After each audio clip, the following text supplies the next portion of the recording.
من الشيطان الرجيم. بسم الله الرحمن الرحيم. الحمد لله الذي أنزل على عبده الكتاب ولم يجعل له عوجا قيما لينذر بأسا شديدا من لدنه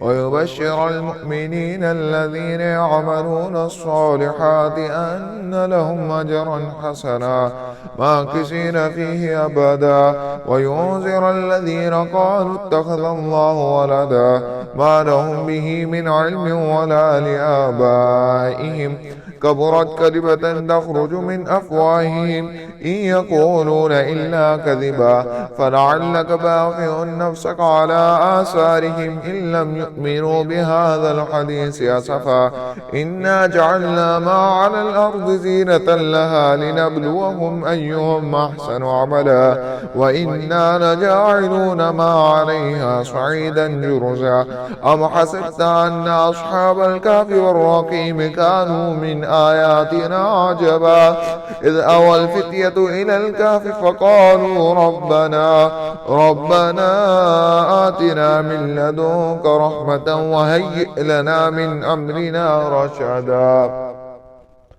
فضربنا على آذانهم في الكهف سنين عددا ثم بعثناهم لنعلم أي الحزبين أحصى لما لبثوا أمدا نحن نقص عليك نبأهم بالحق إنهم فتية آمنوا بربهم وزدناهم هدى وربطنا على قلوبهم إذ قاموا فقالوا ربنا رب السماوات والأرض لن ندعو من دونه إلها لقد قلنا إذا شططا هؤلاء قوم اتخذوا من دونه آلهة لولا يأتون عليهم بسلطان بين فمن أظلم ممن افترى على الله كذبا وإذ اعتزلتموهم وما يعبدون إلا الله فأووا إلى الكهف ينشر لكم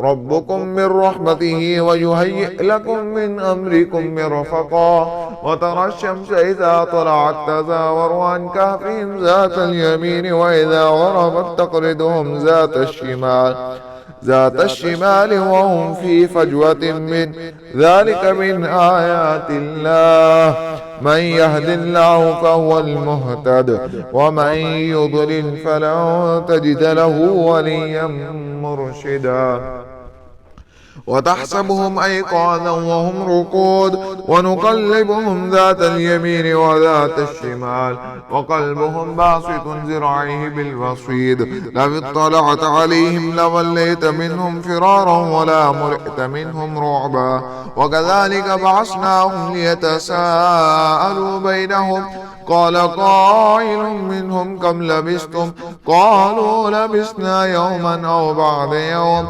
قالوا ربكم أعلم بما لبثتم فابعثوا أحدكم بورقكم هذه إلى المدينة فلينظر أيها أزكى طعاما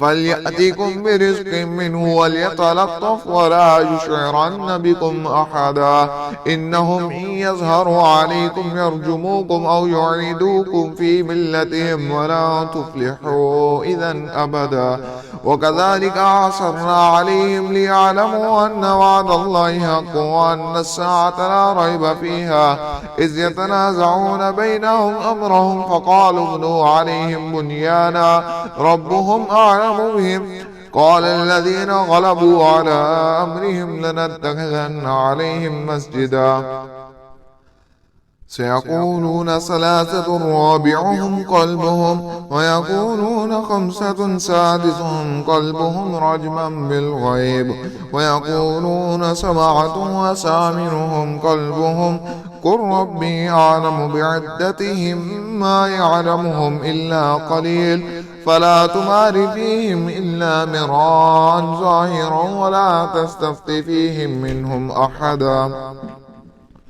ولا تقولن لشيء إني فاعل ذلك غدا إلا أن يشاء الله. واذكر ربك إذ نسيت وقل عسى أن يهديني ربي لأقرب من هذا رشدا. ولبثوا في كهفهم 300 سنين وازدادوا 9. قل الله أعلم بما لبثوا له غيب السماوات والأرض. قل الله أعلم بما لبثوا له غيب السماوات والأرض. أبصر به وأسمع ما لهم من دونه من ولي ولا يشرك في حكمه أحدا. واتل ما أوحي إليك من كتاب ربك لا مبدل لكلماته ولن تجد من دونه ملتحدا. واصبر نفسك مع الذين يدعون ربهم بالغداة والعشي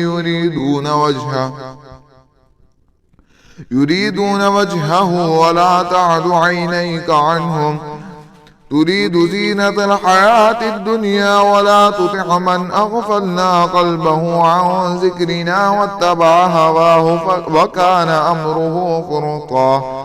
وقل الحق من ربكم فمن شاء فليؤمن ومن شاء فليكفر. إنا أعتدنا للظالمين نارا أحاط بهم سرادقها وإن يستغيثوا يغاثوا بماء كالمهل يشوي الوجوه بئس الشراب وساءت مرتفقا.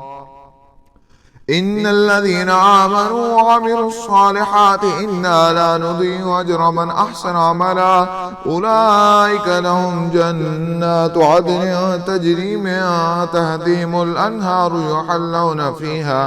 يحلون فيها من أساور من ذهب ويلبسون ثيابا خضرا من سندس واستبرق متكئين فيها على الأرائك نعم الثواب وحسنت مرتفقا.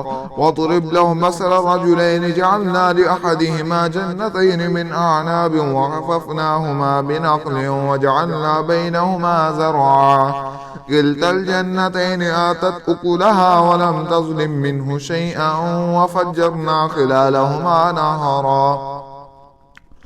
وكان له ثمر فقال لصاحبه وهو يحاوره أنا أكثر منك مالا وأعز نفرا. ودخل جنته وهو ظالم لنفسه قال ما أظن أن تبيد هذه أبدا وما أظن الساعة قائمة ولئن رددت إلى ربي لأجدن خيرا منها منقلبا. قال له صاحبه وهو يحاوره أكفرت بالذي خلقك من تراب ثم من نطفة ثم سواك رجلا لكن هو الله ربي ولا أشرك بربي أحدا. ولولا إذ دخلت جنتك قلت ما شاء الله لا قوة إلا بالله إن ترني أنا أقل منك مالا وولدا.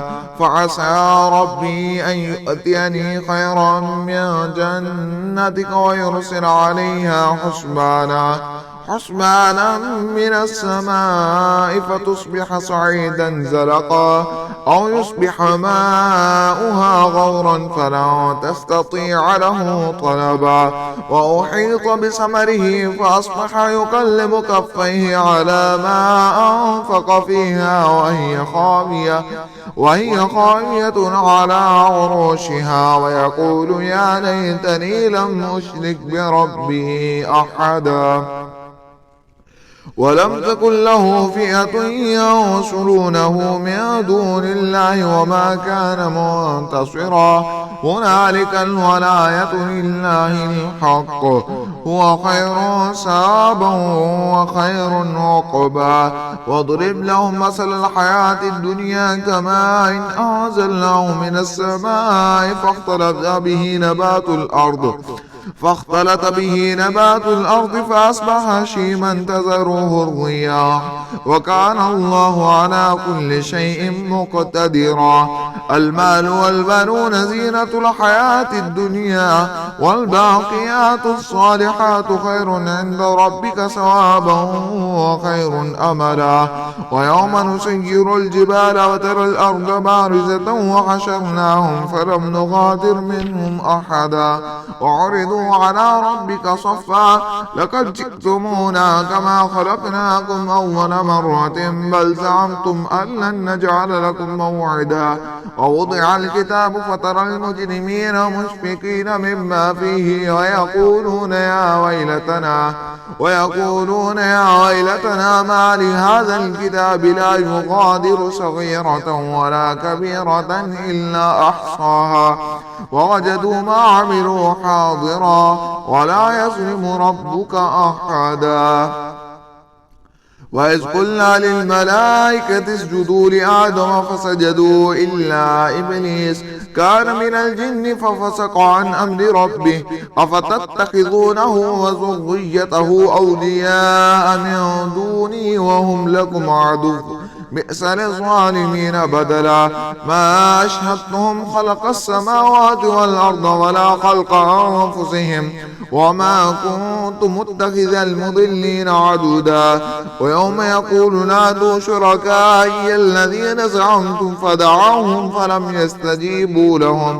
فلم يستجيبوا لهم وجعلنا بينهم موبقا. ورأى المجرمون النار فظنوا أنهم مواقعها ولم يجدوا عنها مصرفا. ولقد صرفنا في هذا القرآن للناس من كل مثل وكان الإنسان أكثر شيء جدلا. وما منع الناس أن يؤمنوا إذ جاءهم الهدى ويستغفروا ربهم إلا أن تأتيهم سنة الأولين أو يأتيهم العذاب قبلا.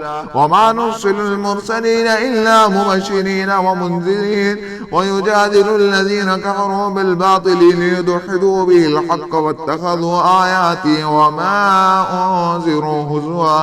ومن أظلم ممن ذكر بآيات ربه فأعرض عنها ونسي ما قدمت يداه إنا جعلنا على قلوبهم أكنة أن يفقهوه وفي آذانهم وقرا وإن تدعوهم إلى الهدى فلن يهتدوا إذا أبدا. وربك الغفور ذو الرحمة لو يؤاخذهم بما كسبوا لعجل لهم العذاب بل لهم موعد لن يجدوا من دونه موئلا. وتلك القرى أهلكناهم لما ظلموا وجعلنا لمهلكهم موعدا. وإذ قال موسى لفتاه لا أبرح حتى أبلغ مجمع البحرين أو أمضي حقبا فلما بلغ بينهما نسي حوتهما فاتخذ سبيله في البحر سربا. فلما جاوز قال لفتاه آتنا غداءنا لقد لقينا من سفرنا هذا نصبا. قال أرأيت إذ أوينا إلى الصخرة فإني نسيت الحوت وما أنسانيه إلا الشيطان أن أذكره واتخذ سبيله في البحر عجبا. قال ذلك ما كنا نبغي فارتد على آثارهما قصصا فوجد عبدا من عبادنا آتيناه رحمة من عندنا وعلمناه من لدنا علما. قال له موسى هل أتبعك على أن تعلمني مما علمت رشدا قال إنك لن تستطيع معي صبرا وكيف تصبر على ما لم تحط به خبرا. قال ستجدني إن شاء الله صابرا ولا أعصي لك أمرا. قال فإن اتبعتني فلا تسألني عن شيء حتى أحدث لك منه ذكرا. فانطلقا حتى إذا ركبا في السفينة خرقها قال أخرقتها لتغرق أهلها لقد جئت شيئا إمرا. قال ألم أقل إنك لن تستطيع معي صبرا. قال لا تؤاخذني بما نسيت ولا ترهقني من أمري أسرا. فانطلقا حتى إذا لقي غلاما فقتله قال أقتلت نفسا زكية بغير نفس لقد جئت شيئا نكرا. قال ألم أقل لك إنك لن تستطيع معي صبرا. قال إن سألتك عن شيء بعدها فلا تصاحبني قد بلغت من لدني عذرا. فانطلقا حتى إذا أتيا أهل قرية استطعما أهلها فأبوا أن يضيفوهما فوجد فيها جدارا يريد أن ينقض فأقامه. قال لو شئت لاتخذت عليه أجرا. قال هذا فراق بيني وبينك سأنبئك بتأويل ما لم تستطيع عليه صبرا. أما السفينة فكانت لمساكين يعملون في البحر فأردت عن عيبها وكان وراءهم ملك يأخذ كل سفينة غصبا. وأما الغلام فكان أبواه مؤمنين فخشينا أن يرهقاهما طغيانا وكفرا فأردنا أن يبدلهما ربهما خيرا منه زكاة وأقرب رحمة.